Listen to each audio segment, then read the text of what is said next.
What is a healthy community? How about sa ato ang mga kauban sa community? Saya Bisaya sa neighbor. Silingan. So, in your community, inyong mga silingan, buutan ba? Yes! Sinakaran!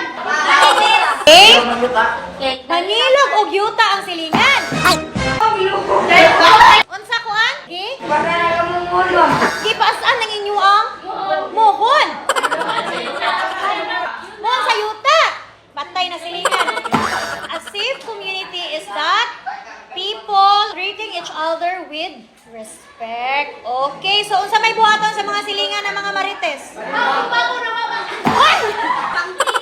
Pangtipan ang baba. Kung ato ang mga silingan, they are bad to us. No matter what, unsa ilang iingon sa inyuha na bad, pasag dahi, let's not, unsa man. Dili nato sila. Pansinon. Just go on